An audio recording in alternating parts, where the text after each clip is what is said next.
أعوذ بالله من الشيطان الرجيم. بسم الله الرحمن الرحيم. جعل الله الكعبة البيت الحرام قياما للناس والشهر الحرام والهدي والقلائد، ذلك لتعلموا أن الله يعلم ما في السماوات وما في الأرض وأن الله بكل شيء عليم. اعلموا أن الله شديد العقاب وأن الله غفور رحيم. ما على الرسول إلا البلاغ، والله يعلم ما تبدون وما تكتمون. قل لا يستوي الخبيث والطيب ولو أعجبك كثرة الخبيث، فاتقوا الله يا أولي الألباب لعلكم تفلحون. يا أيها الذين آمنوا لا تسألوا عن أشياء إن تبد لكم تسؤكم، وإن تسألوا عنها حين ينزل القرآن تبد لكم عفى الله عنها والله غفور حليم. قد سألها قوم من قبلكم ثم أصبحوا بها كافرين. ما جعل الله من بحيرة ولا سائبة ولا وصيلة ولا حام ولكن الذين كفروا يفترون على الله الكذب وأكثرهم لا يعقلون. صدق الله العظيم. جعل الله الكعبة البيت الحرام قياما للناس. کعبہ جو کہ محترم گھر ہے، احترام والا گھر ہے، اللہ نے اسے لوگوں کے قائم رہنے کا ذریعہ بنایا۔ والشہر الحرام والہدی والقلائد، اللہ نے کعبہ جو بیت محترم ہے، احترام والا گھر ہے، اسے لوگوں کے لیے قائم رہنے کا ذریعہ بنایا، اور محترم مہینہ اور وہ جانور جو بطور نیاز کعبہ کو جانے والا ہو، بیت اللہ شریف جانے والا ہو، اور وہ جانور جس کے گلے میں قلادہ پڑے ہوں، پٹے پڑے ہیں، ان کو بھی لوگوں کے لیے قائم رہنے اور امن رہنے کا ذریعہ بنایا۔ ذَلِكَ لِتَعْلَمُوا أَنَّ اللَّهَ يَعْلَمُ مَا فِي السَّمَاوَاتِ وَمَا فِي الْأَرْضِ، یہ اس وجہ سے ہے تاکہ تم جان لو کہ بے شک اللہ جانتا ہے جو کچھ آسمانوں میں ہے اور جو کچھ زمین میں ہے۔ وَأَنَّ اللَّهَ بِكُلِّ شَيْءٍ عَلِيمٌ، اور یہ کہ بے شک اللہ ہر چیز کو جاننے والا ہے۔ اعلموا ان اللہ شدید العقاب، تم جان لو کہ بے شک اللہ کا عذاب سخت ہے۔ وَأَنَّ اللَّهَ غَفُورٌ رَحِيمٌ، اور اللہ بخشنے والا بہت مہربان ہے۔ مَا عَلَى الرَّسُولِ إِلَّا الْبَلَاغُ، نہیں ہے رسول پر مگر پہنچانا، یعنی رسول پر صرف پہنچانا ہے، رسول پر احکام کا صرف پہنچانا ہے۔ وَاللَّهُ يَعْلَمُ مَا تُبْدُونَ، اور اللہ جانتا ہے جو کچھ تم ظاہر کرتے ہو، وَمَا تَكْتُمُونَ، اور جو کچھ تم چھپاتے ہو۔ قُلْ لَا يَسْتَوِي الْخَبِيثُ وَالطَّيِّبُ، آپ اے نبی آپ کہہ دیجئے کہ خبیث ناپاک حرام، والطیب اور حلال اور پاکیزہ چیز دونوں برابر نہیں ہو سکتے، خبیث اور طیب برابر نہیں ہو سکتے۔ وَلَوْ أَعْجَبَكَ كَثْرَةُ الْخَبِيثِ، اگرچہ آپ کو خبیث کی کثرت بھلی معلوم ہو، حرام کی کثرت بھلی معلوم ہو۔ فَاتَّقُوا اللَّهَ، تو اللہ سے ڈرو، یا اولی الالباب، اے عقل مندو، لَعَلَّكُمْ تُفْلِحُونَ، تاکہ تمہاری نجات ہو۔ یا ایھا الذین آمنوا، اے ایمان والو، لا تسألوا عن اشیاء ان تبد لکم تسؤکم، سوال نہ کرو ان چیزوں کے بارے میں کہ اگر ظاہر کر دی جائے وہ چیز تو تمہیں بری معلوم ہے۔ وَإِن تَسْأَلُوا عَنْهَا حِينَ يُنَزَّلُ الْقُرْآنُ تُبْدَ لَكُمْ، اور اگر تم سوال کرو گے ایسے وقت میں جب کہ قرآن کا نزول ہو رہا ہے، قرآن نازل ہو رہا ہے، تو تمہارے لیے ظاہر کر دی جائے گی۔ عفا اللہ عنہا، اللہ نے اسے معاف فرما دیا۔ واللہ غفور حلیم، اور اللہ بہت بخشنے والا اور بہت بردبار ہے۔ قد سألها قوم من قبلكم ثم اصبحوا بها كافرين، البتہ تحقیق کہ تم سے پہلے ایک قوم یہ سوال کر چکی ہے، پھر وہ اس کے انکار کرنے والے ہو گئے۔ ما جعل اللہ من بحیرۃ ولا سائبۃ ولا وصیلۃ ولا حام، اللہ نے نہیں بنایا ہے بحیرہ، سائبہ، وسیلہ اور نحام۔ ولکن الذین کفروا یفترون علی اللہ الکذب، لیکن وہ لوگ جنہوں نے کفر کیا، جو کافر ہیں، وہ اللہ پر جھوٹا بہتان باندھتے ہیں۔ وَأَكْثَرُهُمْ لَا يَعْقِلُونَ، اور ان میں سے اکثر لوگ نہیں سمجھتے۔ گزشتہ تفسیر میں صحابہ کرام کی ایک آزمائش، کہ جس طرح سے موسیٰ علیہ السلام کی قوم کی آزمائش ہوئی تھی سنیچر کے دن کے بارے میں، کہ مچھلی کی شکار کی ممانعت تھی، اور سنیچر ہی کے دن مچھلی زیادہ نظر آتی۔ اسی طریقے سے صحابہ کرام رضی اللہ عنہم اجمعین جب عمرہ کرنے کے لیے سن 6 ہجری میں گئے اور ایک مقام پر ٹھہرے، تو وہاں اللہ نے اس طرح سے آزمایا کہ وہ شکار ان کے ہاتھوں کے قریب پڑے ہوئے تھے، ان کے ہاتھ شکار تک پہنچ رہے تھے اور نیزے تک پہنچ رہے تھے، چاہتے تو آسانی سے شکار کر سکتے تھے، اللہ نے منع فرما کر ان کا امتحان لیا، آزمائش میں مبتلا کیا۔ اس کے بعد جو ہے احرام کی حالت میں شکار ممنوع ہے، اس کی پوری تفصیل گزری۔ اگر کوئی انسان احرام باندھنے کے بعد، احرام پہننے کے بعد اگر شکار کرے تو اس کی کیا جزا ہے، اس کی کتنی صورتیں ہیں، کس طرح سے کفارہ اس کا ادا ہوگا، کیا سزا ہوگی، گزشتہ تفصیل میں اس کی تمام تفصیل گزر گئی۔ اللہ تبارک و تعالیٰ نے اس دنیا کو بنایا ہے، اور اس دنیا کو وہی قائم رکھنے والا ہے، وہی باقی رہنے والا ہے۔ اس آیت کریمہ میں اللہ تبارک و تعالیٰ نے اولاً خانہ کعبہ کو، بیت الحرام کو، کعبہ کاف عین با جس کے مادہ ہے، اس کے معنی آتے ہیں وہ ابھری ہوئی زمین جو چوکور ہو، اس کو کعبہ کہتے ہیں، اس ابھری ہوئی زمین کو۔ جب خانہ کعبہ کے ارد گرد یہ تعمیر نہیں ہوئی تھی تو یہ جو خانہ کعبہ جس جگہ ہے یہ دور سے ہی ابھری ہوئی جو ہے معلوم ہوتی تھی، اسی لیے اور چوکور بھی ہونے کی وجہ سے اسے کعبہ کہا جاتا ہے۔ تو اللہ تبارک و تعالیٰ نے وہ کعبہ جو کہ ایک محترم گھر ہے، احترام والا گھر ہے، اسے لوگوں کے لیے قائم رہنے، باقی رہنے اور سکون و اطمینان کا ذریعہ اور سبب بنایا ہے۔ مفسرین کرام لکھتے ہیں کہ جب تک کعبہ کی حرمت باقی رہے گی، لوگ اس کے لیے ہر سال حج کرتے رہیں گے اور اس کی طرف رخ کر کے نماز پڑھتے رہیں گے، تب تک یہ دنیا قائم رہے گی۔ اور جب کعبہ کی حرمت دل سے نکل جائے، اگر کوئی ایک سال، مفسرین فرماتے ہیں کہ اگر ایک سال بھی ایسا ہو کہ کوئی حج نہ کرے، اس کی طرف رخ کر کے کوئی نماز نہ پڑھے، اس کی حرمت ختم ہو جائے تو دنیا ختم ہو جائے۔ دنیا کے باقی بقا کا اللہ تبارک و تعالیٰ نے سبب بنایا ہے کعبہ کو اور کعبہ کے متعلقات کو، جس کا آگے اور ذکر آئے گا۔ یہ خصوصاً اہل مکہ کے لیے ہے اور عموماً پورے انسانیت کے لیے ہے، پوری دنیا کے لیے ہے۔ اب جو ہے ان دونوں کے اندر جوڑ کیا ہے، کس طرح سے جو ہے یہ دنیا باقی ہے، علماء فرماتے ہیں کہ اس کی حقیقت تک پہنچنا یہ ضروری نہیں۔ جس طرح سے ہم دیکھتے ہیں مقناطیس، جسے ہم چنبک کہتے ہیں، کہ وہ لوہے کو اپنی جانب کھینچ کر کے چپکا لیتا ہے، یہ عام مشاہدے کی بات ہے، اس کی حقیقت سے کوئی انکار نہیں کر سکتا۔ اس کی حقیقت کیا ہے ہمیں پتہ نہیں۔ اسی طرح سے کعبہ اور دنیا کے وجود کے درمیان ہے کہ جب تک یہ کعبہ موجود ہے تب تک یہ دنیا کا بھی وجود ہے۔ اگر ایسا ہو جائے خدا نہ خواستہ کعبہ کی حرمت ختم ہو جائے، لوگ اس کی طرف رخ کر کے نماز پڑھنا چھوڑ دے، حج اور عمرہ چھوڑ دے، تو دنیا کا وجود نہیں، باقی نہیں رہے گا۔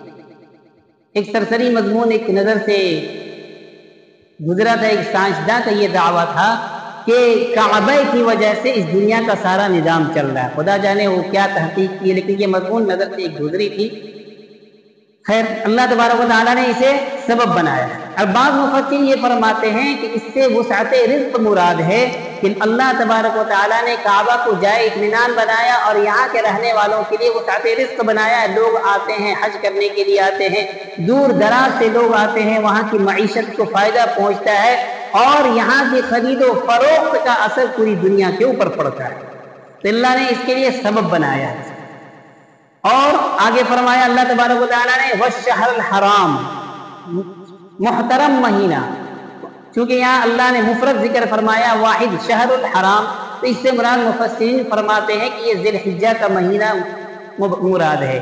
اور بعض مفسرین فرماتے ہیں کہ لفظ اگرچہ مفرد ہے، واحد ہے، ایک ہے، لیکن اس سے مراد جنس ہے، اور جتنے محترم مہینہ 4 مہینے جو حرمت والے ہیں، ذی قعدہ، ذی الحجہ، محرم اور رجب، ان سے مراد یہ 4 مہینے ہیں، یہ محترم مہینے۔ اور ہدی کہتے ہیں اس جانور کو جسے بیت اللہ میں جا کر کے قربان کیا جائے، اس کو کہتے ہیں ہدی۔ اور قلائد اس جانور کو کہتے ہیں، اس اونٹ کو کہتے ہیں جس کے گلے میں بطور نشان کے قلادہ لگا ہوا ہو، نشانی کے طور پر یہ جانور خانہ کعبہ جا رہا ہے۔ اور خود انسان بھی جب حج کرنے کے لیے یا عمرہ کرنے کے لیے جاتا تھا تو اپنے گلے میں ایک ہار پہن لیتا تھا جس کی علامت ہوتی، یہ سمجھا جاتا تھا کہ یہ حج کرنے جا رہا ہے، عمرہ کرنے جا رہا ہے، تو لوگ اسے ستاتے نہیں تھے۔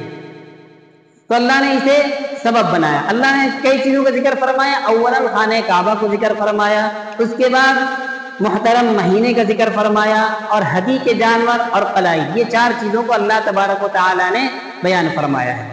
خانہ کعبہ یہ حرمت جو ہے اسلام سے پہلے ہی، اب دیکھیں زمانے جاہلیت میں کسی بھی امن قائم رکھنے کے لیے کسی بھی ملک میں وہاں کے قانون ہوتا ہے کہ لوگ قانون بناتے ہیں جس کے ڈر سے لوگ چوری نہیں کرتے، ڈکیتی نہیں کرتے، قتل نہیں کرتے، اور وہاں امن قائم ہوتا ہے۔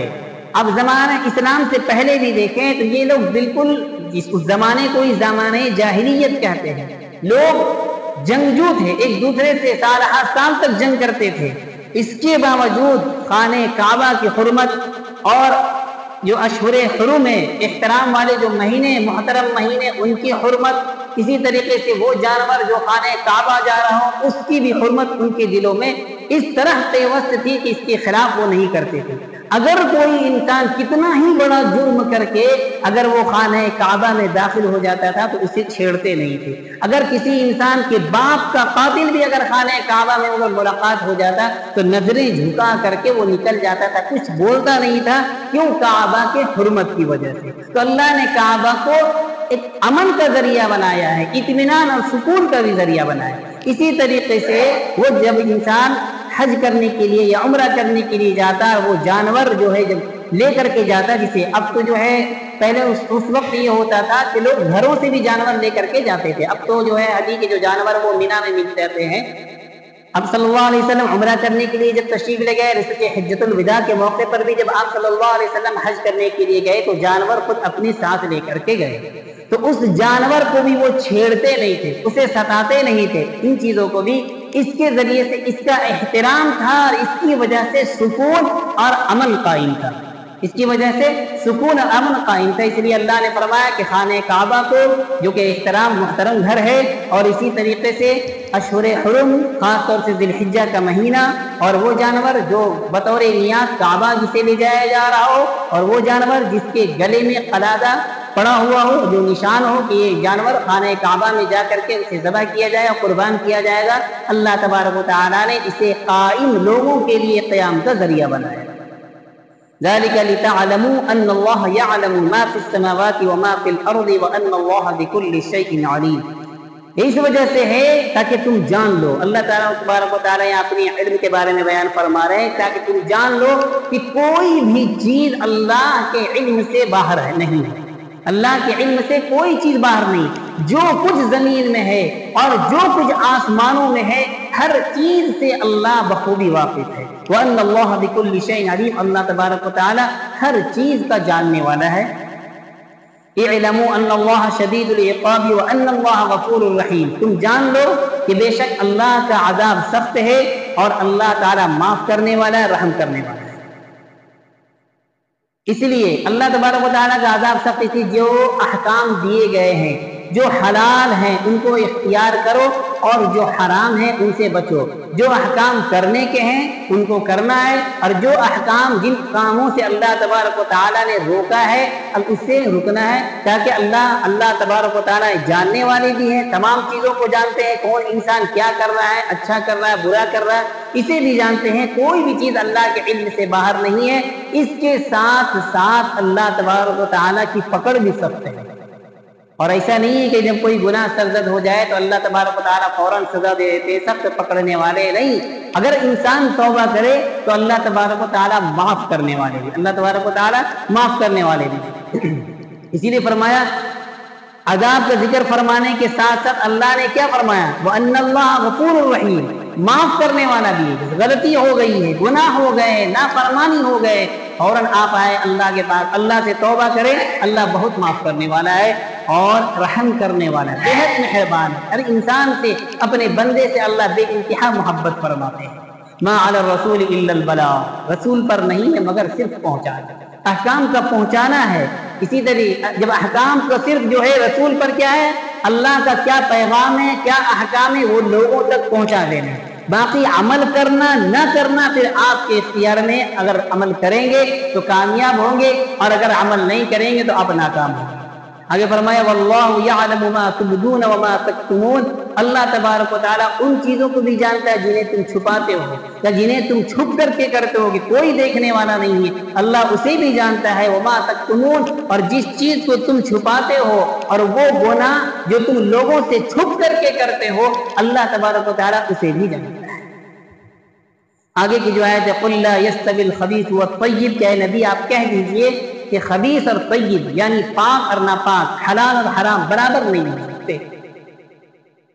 یہ ایک عقل، جس کے پاس بھی عقل سلیم ہے، ان کے نزدیک جو چیزیں حرام ہے اور جو چیزیں گندگی ہے، ناپاکی ہے، اس سے عقل سلیم کو طبعاً نفرت ہوتی ہے، طبعاً نفرت ہوتی ہے۔ اس آیت کریمہ کے شان نزول میں مفسرین کرام لکھتے ہیں کہ جب جو ہے اس سے قبل کی آیتوں میں گزشتہ سے پیوستہ تفسیر میں گزری کہ شراب کی جب حرمت نازل ہو گئی، صحابہ کرام اس سے رک گئے۔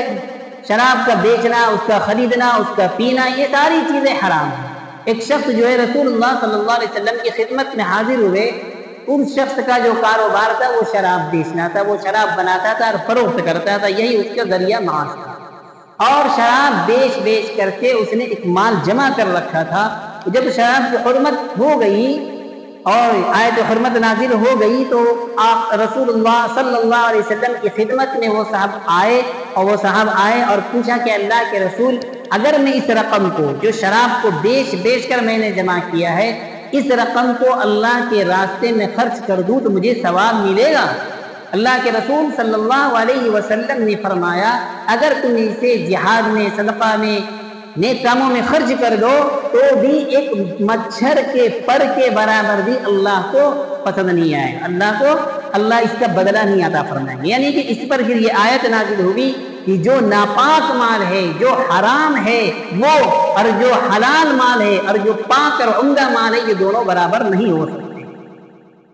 وہی فرمایا قُلْ لَا يَسْتَوِي الْخَبِيثُ وَالطَّيِّبُ، خبیث ہر اس چیز کہتے ہیں جو بالکل خراب اور ردی چیز ہو اس کو خبیث کہتے ہیں، ہر چیز سے جو بہتر سے بہتر ہو، عمدہ سے عمدہ ہو، اس کو طیب کہتے ہیں، اس کو طیب کہتے ہیں۔ یہاں مفسرین فرماتے ہیں کہ خبیث سے مراد، بعض مفسرین فرماتے ہیں ناپاک، اور طیب سے مراد پاک، اور بعض مفسرین فرماتے ہیں خبیث سے مراد یہاں حرام مال، اور طیب سے مراد عمدہ اور حلال مال۔ وَلَوْ أَعْجَبَكَ كَثْرَةُ الْخَبِيثِ، اگرچہ خبیث کی کثرت آپ کو بھلی معلوم، آپ دنیا پر ایک نظر ڈالیں تو آپ دیکھیں کہ دنیا میں ہر دور میں برائی کے کرنے والے لوگ زیادہ ہیں، تو اس کا مطلب یہ دلیل نہیں ہے کہ یہ برائی جو یہ جائز ہو گیا۔ بہت سے لوگ، جب کسی انسان کو کوئی کہا جاتا ہے کہ فلاں کام نہ کرو، یہ گناہ کا کام ہے، فرماتے اتنے لوگ کر رہے ہیں، اتنے لوگ کر رہے ہیں، یہ کوئی دلیل نہیں ہے، یہ کوئی دلیل نہیں کہ اتنے لوگ اس کام کو کر رہے ہیں تو یہ کام جائز ہو جائے۔ اسی سے یہ قباحت معلوم ہوتی ہے جمہوریت کی، الیکشن کی، جس کا اصول اس پر ہے کہ جس طرف کی ووٹ جس طرف کے لوگ زیادہ ہوں گے اسی کی طرف اسی کے جو حکم میں فیصلہ کر دیا جاتا ہے، اسی کے حق میں فیصلہ کر دیا جاتا ہے۔ اور اسی طریقے سے مشورے میں بعض لوگ کہتے ہیں کہ بھائی مشورے میں بعض لوگ کہتے ہیں کہ رائے دینے والوں کی کثرت جو تھی اس بات پر تھی، اکثر لوگوں نے یہ رائے دی لیکن حکم نے اس کے خلاف فیصلہ کیا، تو کثرت کا اعتبار یہاں پہ نہیں ہے، کثرت کا اعتبار نہیں۔ کثرت آپ دیکھیں دنیا میں تو اکثر لوگ کیا ہیں؟ کافر ہیں، اکثر لوگ کیا ہیں؟ مشرک ہیں۔ مسلمانوں میں دیکھیں تو مسلمان جتنے مسلمان ہیں ان میں اکثر لوگ کیا ہیں؟ بے نمازی ہیں، اکثر لوگ کیا ہیں؟ فاسق ہیں، بہت ہی کم لوگ، لیکن تحقیق کے مطابق تو 2% لوگ جو ہے پانچوں وقت کی نماز پڑھتے، باقی 98% کا ہے وہ تو بے نمازی ہے۔ تو کثرت یہ کوئی دلیل نہیں ہے، یہ کوئی دلیل نہیں ہے۔ تو اسی طرح جب مشورے میں جب فیصلہ کیا جاتا ہے، حکم جب فیصلہ کرتا ہے تو تعداد کے اوپر فیصلہ نہیں کرتا ہے، وہ اپنی سوچ اور فراست سے کام لیتا ہے اور اپنی فراست کے تناظر میں وہ فیصلہ کرتا ہے۔ لوگ اعتراض کرتے ہیں کہ بھائی اکثر رائے دینے والوں میں اکثریت یہ تھی یہ کام کیا جائے، لیکن حکم نے اس کے خلاف فیصلہ کیا، اسی لیے فیصلہ کیا ہے، کثرت کے اعتبار میں۔ ہاں کہیں کہیں بالکلیہ عموماً تو نہیں ہے، کہیں کہیں پہ ہے۔ اب کہیں پہ جو ہے کسی کی تقرری ہو رہی ہے، کوئی حکم موجود نہیں ہے، مثال کے طور پر امام متعین کرنا ہے، کوئی حکم پڑھا لکھا کوئی حکم نہیں ہے، وہاں جتنے لوگوں کی کثرت ہوگی، کثرت جس کے بارے میں ہوگی اس کو امام بنایا جائے گا، باقی اکثریت کا اعتبار یہاں پہ نہیں ہے۔ اس لیے فرمایا وَلَوْ أَعْجَبَكَ كَثْرَةُ الْخَبِيثِ، اگرچہ خبیث کی کثرت آپ کو بھلی معلوم ہو پھر بھی یہ نیک اور بد دونوں برابر نہیں ہو سکتے، حلال اور حرام برابر نہیں ہو سکتے، جو حلال ہے وہ حلال ہے پاکیزہ ہے اور جو حرام ہے وہ ناپاک ہے، یہ دونوں برابر نہیں ہو سکتے۔ فَاتَّقُوا اللَّهَ، تو اللہ سے ڈرو، یا اولی الالباب، اے عقل مندو۔ اور عقل مندی کا تقاضا کیا ہے؟ سب سے بڑا عقل مند وہ ہے جو اللہ سے ڈر کر کے زندگی گزارے، جو اللہ سے ڈر کر کے زندگی گزارے، اور سب سے بڑا بے وقوف وہ ہے جو اللہ سے نڈر ہو جائے۔ اللہ سے نڈر ہو جانا، اللہ سے نا امید ہو جانا، یہ کفر کی علامت ہے۔ لعلکم تفلحون، جب ہم اللہ سے ڈر کر کے زندگی گزاریں گے تو ہماری یہ دنیا بھی بنے گی، آخرت بھی بنے گی۔ اللہ نے فرمایا جا کے تم کامیاب ہو جاؤ، تمہاری نجات ہو جائے۔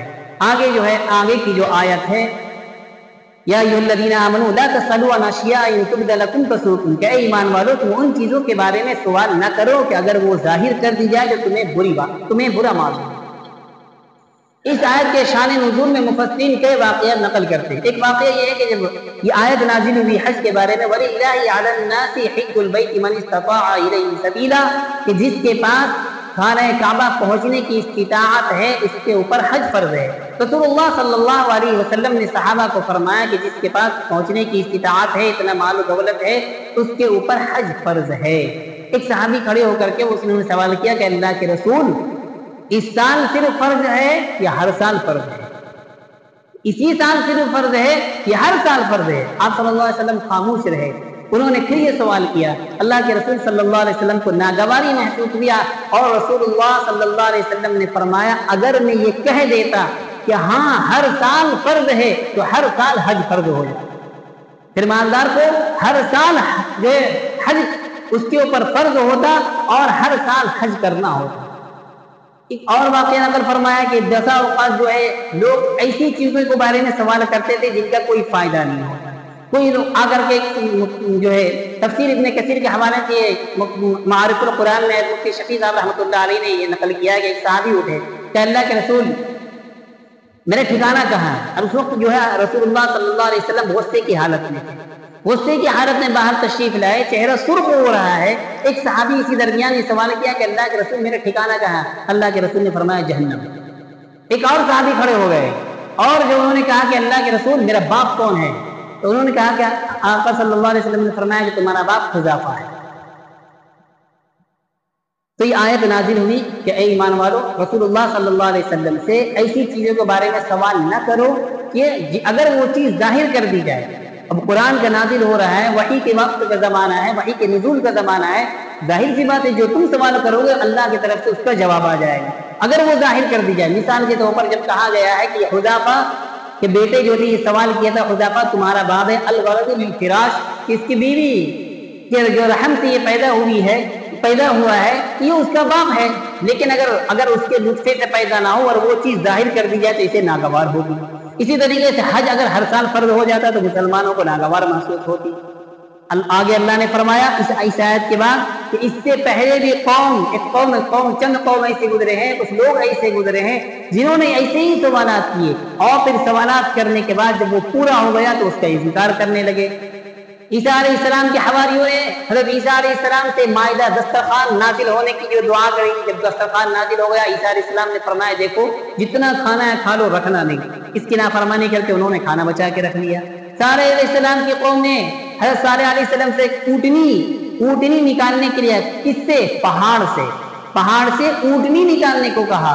اللہ تبارک و تعالیٰ نے یہ معجزہ عطا فرمایا۔ صالح علیہ السلام کی دعا پر اللہ تبارک و تعالیٰ نے پہاڑ کے درمیان سے اللہ نے اونٹنی میں، اب قوم نے کیا کیا؟ اس اونٹنی کو ہی قتل کر دیا۔ اسی طریقے سے موسیٰ علیہ السلام کی قوم جو ہے، اللہ تبارک و تعالیٰ جس کا تذکرہ پہلے پارے میں آیا، اللہ نے فرمایا کہ گائے کی قربانی دو، تو وہ گائے کیسی ہو، اس کا کلر کیسا ہو، ہمیں سمجھ میں نہیں آ رہا ہے، وہ کہاں ہے۔ جتنے سوالات کرتے گئے اتنے قید بڑھتے گئے، اور پھر ایسی باتیں پہلے زمانے میں سوال کرنے کی وجہ سے مفسرین فرماتے ہیں کہ سوال کرنے کی وجہ سے بعض احکام فرض ہوتے چلے گئے، اسی لیے صحابہ کو روکا گیا کہ بیجا سوالات جو ضروری نہیں ہے، بال کی کھال نکالنا جسے آپ کہتے ہیں، اس کے پیچھے مت پڑو۔ ہاں جو ضروری ہے، قرآن کریم نے دوسری جگہ فرمایا فَاسْأَلُوا أَهْلَ الذِّكْرِ إِن كُنتُمْ لَا تَعْلَمُونَ، کہ اگر تم نہیں جانتے ہو تو جاننے والوں سے پوچھو۔ تو صحابہ کرام سے بہت سے سوالات آپ صلی اللہ علیہ وسلم سے پوچھتے تھے، عمل کرتے تھے۔ جو پوچھنے کی چیز ہے ان کو پوچھا جائے، اور جو بیجا باتیں ہیں ان کو نہ پوچھا جائے۔ چنانچہ اللہ تبارک و تعالیٰ نے فرمایا یا ایھا الذین آمنوا، اے ایمان والو، لا تسألوا عن اشیاء ان تبد لکم تسؤکم، تم ان چیزوں کے بارے میں سوال نہ کرو کہ اگر وہ ظاہر کر دی جائے تو تمہیں برا معلوم ہو۔ وَإِن تسألوا عنها، اور اگر تم سوال کرو گے ان سے حین ينزل القرآن، قرآن کے نزول کے وقت، تبد لکم، تو تمہارے لیے ظاہر کر دی جائے گی۔ اللہ کو تو سب پتا ہے، کوئی چیز اللہ کے علم سے باہر نہیں۔ عفا اللہ عنہا، اب تک کہ جو تم کر چکے ہو۔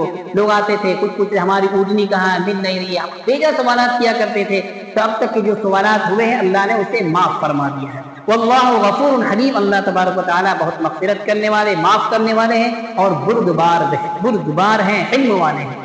قد سألها قوم من قبلكم ثم أصبحوا بها كافرين، تحقیق کہ تم سے پہلے قوم جو ہے ایسی سوالات کر چکے ہیں، ثم اصبحوا بها كافرين، پھر ہو گئے وہ اس کا انکار کرنے والے۔ اس کی پوری تفصیل آپ کے سامنے گزری ہے۔